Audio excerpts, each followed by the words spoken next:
नमस्कार दोस्तों, जय हिंद, वंदे मातरम। अब की बार चूरू जिले में निर्दलीय सरपंच चुनाव नहीं जीत पाएगा, क्योंकि अब की बार सरपंच के चुनाव कैंडिडेटों के बीच में नहीं बल्कि बड़े बड़े दिग्गज नेताओं के बीच में लड़ा जाएगा। आइए दोस्तों, हम आपको बताते हैं। अगर आप राजेंद्र सिंह राठौड़ और राहुल कस्वा के समर्थक हैं तो इस वीडियो को लाइक जरूर करना। दोस्तों, आप लोगों ने देखा होगा कि विधानसभा और लोकसभा चुनाव के बाद अब सरपंच का चुनाव ट्रेंडिंग की दुनिया का सबसे बड़ा चुनाव बनने जा रहा है, क्योंकि सरपंच का चुनाव का माहौल अब एक ऐसा हो गया है जो पिछले दिनों सरपंच तो सरपंच सरकार भी उलझती हुई नजर आई, क्योंकि सरकार के समझ में यह नहीं आया कि किसका कार्यकाल खत्म करना हो और किसका कार्यकाल जारी रखना है। लेकिन चूरू जिले का चुनाव जो सरपंच का चुनाव है, वो चुनाव सबसे खतरनाक चुनाव क्यों होगा? क्योंकि दोस्तों, अब की बार निर्दलीय सरपंच जहां भी चुनाव लड़ेंगे चूरू की पंचायतों में, जिस जिस पंचायत में निर्दलीय चुनाव लड़ेंगे उनका उठाव बहुत ही कम दिखेगा, क्योंकि अब की बार चूरू की पंचायतों का चुनाव बड़े बड़े दिग्गज नेताओं के बीच में लड़ा जा रहा है। इस कड़ी के बीच में राहुल कस्वा पंचायती चुनाव में कूदते हुए नजर आ रहे हैं।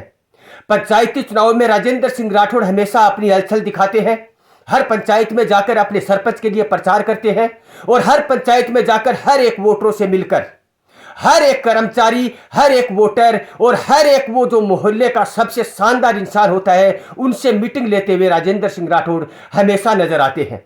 इसीलिए ज्यादातर राजेंद्र सिंह राठौड़ के फेवर के सरपंच हमेशा चूरू जिले में जीतते हुए नजर आते हैं। लेकिन अब की बार राजेंद्र सिंह राठौड़ क्या करने वाले हैं यह तो वक्त बताएगा। लेकिन राहुल कस्वा ने अपना झंडा गाड़ दिया है।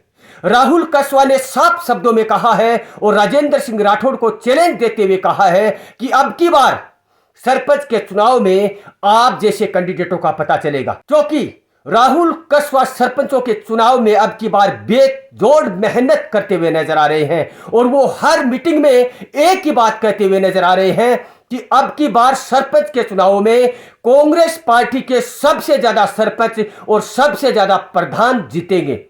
अब की बार दोस्तों, मैं आप लोगों को एक बात बता दूं कि जिस पंचायत में दो पार्टी हमेशा चुनाव लड़ती है, बाकी सरपंच हमेशा निर्दलीय बनकर चुनाव लड़ते हैं।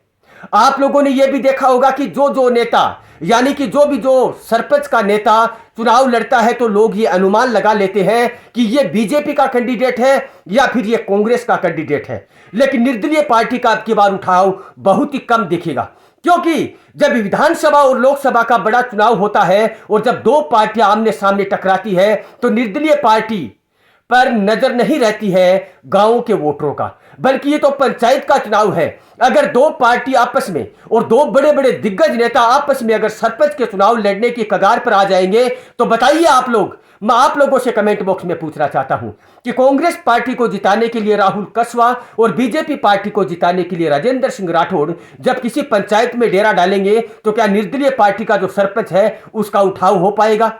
मैं आप लोगों से पूछना चाहता हूं, आपके गांव में कैसा है सरपंच, किस तरह काम करा रहा है और आगे का सरपंच आप लोग कैसा चाहते हैं, यह कमेंट बॉक्स में जरूर बताना।